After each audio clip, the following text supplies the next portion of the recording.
Hello students, so this is the fourth video from the chapter Endocrine System. Here we are discussing about pancreas, the dual gland of the body. So let's start discussion on this. As we know, we have studied pancreas in chapter digestion also because major part of pancreas is secreting pancreatic enzymes for digestion.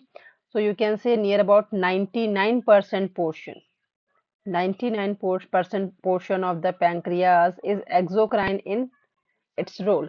Means it is having a pipe. If you remember, you can see here that this pancreas is releasing a duct which is called as pancreatic duct, and this pancreatic duct is secreting its secretion directly into the duodenum, where it is releasing the pancreatic enzymes for digestion of protein, fat and sugar. But here only 1% part of pancreas is consisting of a particular type of unique cells, and those cells are called as what? Those cells are called as islets of Langerhans. So this name we have to remember. That what do you understand by islets of Langerhans? This islets of Langerhans is releasing three enzymes depending upon the type of cells it's consisting of. The first enzyme is insulin, second is glucagon, and third is called as somatostatin, as you can see here.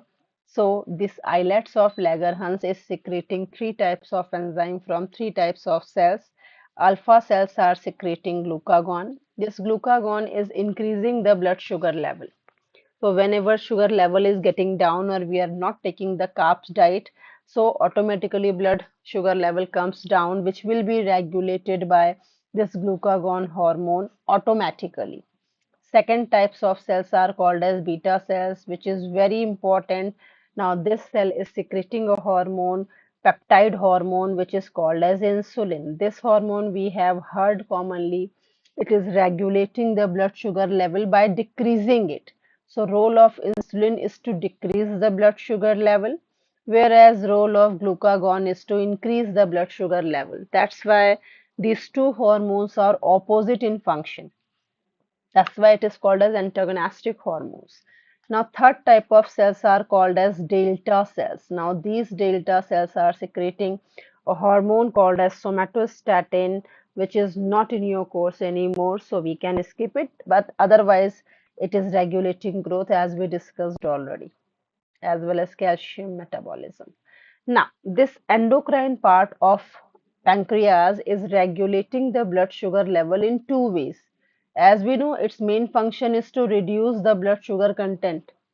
Means it is reducing the blood sugar level by either converting the excess amount of glucose. Suppose if you are eating excess of the rice, so excess of this glucose is converted to glycogen, which is insoluble in water, will be stored in the liver as the reserve food materials. Second is what? Second, we are having the muscles in which glucose is present. So this glucose is again converted to glycogen to provide energy to the muscles. So in this way, this pancreas is regulating the blood sugar level in two ways. Suppose this insulin is not secreted in sufficient amount. So two abnormalities may occur. If less amount of insulin is secreted in the blood, it is called as hypo. If less amount of insulin is secreted, means blood sugar level increases in the body, and that condition is releasing hyposecretion is there, and the problem is hyperglycemia. Hyper means more, glycemia means sugar. So if there will be less secretion of insulin, it causes accumulation of more sugar in the blood, and if more sugar is accumulated, that will cause a defect or creating a problem in the body, which is called as diabetes mellitus. We all are familiar with the symptom of this very common disease in India now. It is causing increase in the blood sugar level, as a result of which we feel more thirsty. Automatically there will be a fast reduction in the weight, and frequent urination is one of the problem, which are the symptoms of the diabetes mellitus. What is the treatment? Initially it can be regulated by proper exercise and control in diet, but if it exceeds the limit, we need to take the injections of insulin as suggested by doctor. Next, we are having the hypoglycemic condition. Suppose in case, which is rarely happening in the body, but if there will be more secretion of the insulin or hyper secretion of insulin takes place in the body, then in that case there will be a sharp decline of the blood sugar, or you can say there will be sharp decline in the sugar concentration in blood. So if there will be low amount of sugar in the blood, that will be a very serious disorder as compared to diabetes mellitus. This is more harmful to the human beings because this is called as insulin shock. If more amount of, you can say, if excess amount of insulin injection is taken as compared to the normal optimum dose, in that case there will be a sharp decline in the blood sugar level, and brain enters to a state where it is not able to sense anything, or it is entering to the stage of coma. Body stop responding. So this overdose of insulin may cause insulin shock. Those cases are found also, but naturally it does not happen in the body that blood sugar level is decreasing very fast. It can be, you can say, if person is feeling like having the sugar level coming down in the body, they can be taken the candy kind of thing, sugar or glucon D, to manipulate the blood sugar level artificially.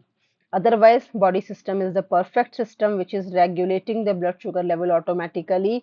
Now, how this glucagon is regulating our blood sugar, I have already discussed, but here again it is given that this glycogen is converted to the glucose in the blood sugar, and then the sugar level increases in the blood. So the hormone responsible for increasing the blood sugar level is glucagon, and decreasing the blood sugar level is insulin.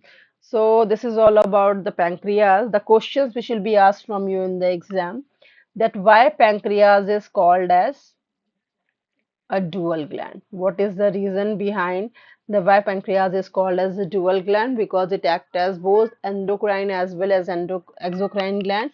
It's called as dual gland. Second question is asked from the insulin and glucagon, that why these two hormones are called as antagonistic in nature. Simply you have to discuss their role over here. Then they are asking for 1 mark question, that what is diabetes mellitus and how does it occur. So in fill in the blanks form, that which hormone is responsible for diabetes mellitus could be asked from you.